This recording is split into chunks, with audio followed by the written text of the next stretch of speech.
क्या क्रिकेट के मैदान पर अब चैरिटी यानी दान पुण्य शुरू हो गया है। वरना न्यूजीलैंड ने जिस तरह भारत की झोली में जीत डाली, उसे देखकर तो यही लगता है कि वो क्रिकेट खेलने नहीं बल्कि जीत का गिफ्ट पैक और शगुन की सलामी देने आए थे। अब सवाल ये है कि इंडिया ये मैच अपनी ताकत से जीता है या न्यूजीलैंड ने जबरदस्ती जिताया है। मैदान पर जब टीम इंडिया रनों का पीछा करते हुए थोड़ी लड़खड़ा रही थी, तब न्यूजीलैंड के फील्डरों को देखकर लग रहा था कि वो फील्डिंग करने नहीं बल्कि कैच पकड़ने छोड़ो अभियान पर निकले हैं। एक दो बार नहीं बल्कि लगातार 3 बार कैच ड्रॉप। जब 18 गेंदों में 18 चाहिए थे या 12 गेंदों में 12, उस सांस रोक देने वाले मोमेंट में डेरिल मिचेल ने जिस तरह कैच जमीन पर सजा कर रखे, लगा जैसे कोई कीमती खजाना संभाल रहे हो। खासकर हर्षित राणा का वो कैच, मिचेल शायद सोच रहे थे लड़का इतना अच्छा मार रहा है, इसे आउट करके मनोरंजन क्यों खत्म करना। नतीजा, हर्षित ने जीवनदान मिलते ही कीवी गेंदबाजों की जमकर कुटाई कर दी। विराट कोहली सिर्फ नाम ही काफी है।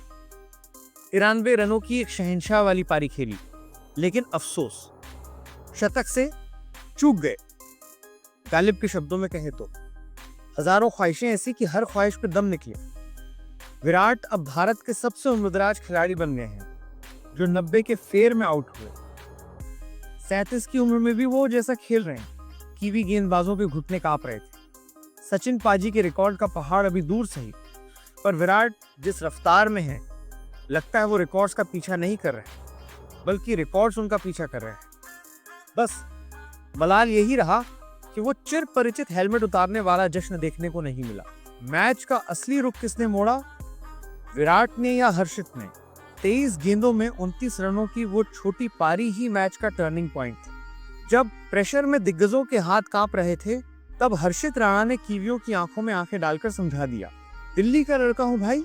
गेंदबाजी में 10 ओवर 65 रन और 2 विकेट, फिर बल्ले से कमाल। केएल राहुल तो मैच के बाद हर्षित को गले लगाने ही वाले थे, क्योंकि हर्षित ना होते तो राहुल की रातों की नींद उड़ सकती थी। हमारे हिटमैन रोहित शर्मा ने भले ही बहुत रन न बनाए हों, पर जितना भी किया इतिहास रच दिया। क्रिस गेल के 328 छक्कों का रिकॉर्ड तोड़कर वो अब वनडे ओपनर के तौर पर दुनिया के सबसे बड़े सिक्सर किंग बन गए। रोहित का मतलब ही है खूबसूरत तबाही। कीवी गेंदबाज जानते थे कि अगर रोहित क्रीज पर टिक गए तो गेंद का पता सिर्फ स्टेडियम के बाहर ही मिलेगा। जब ग्लेन फिलिप्स ने कैच छोड़ा तो ड्रेसिंग रूम में रोहित और विराट के चेहरे देखने लायक थे। वो हैरान थे कि क्या ये वही न्यूजीलैंड है जो हवा में उड़कर कैच पकड़ती थी। दूसरी तरफ टीम इंडिया की बेंच स्ट्रेंथ देखिए। ऋतुराज गायकवाड़ शतक मारकर बाहर बैठे हैं, यशस्वी जायसवाल बाहर है। जो खेल रहे हैं वो तो शेर हैं ही, जो बाहर बैठे हैं वो भूखे शिकारी हैं। जब 9 गेंदों पे 9 रन चाहिए थे, करोड़ों भारतीयों का दिल धक धक कर रहा था। आखिर में केएल राहुल ने लगातार 2 चौके जड़कर कीवियों के दर्द को खत्म किया और जीत पक्की की।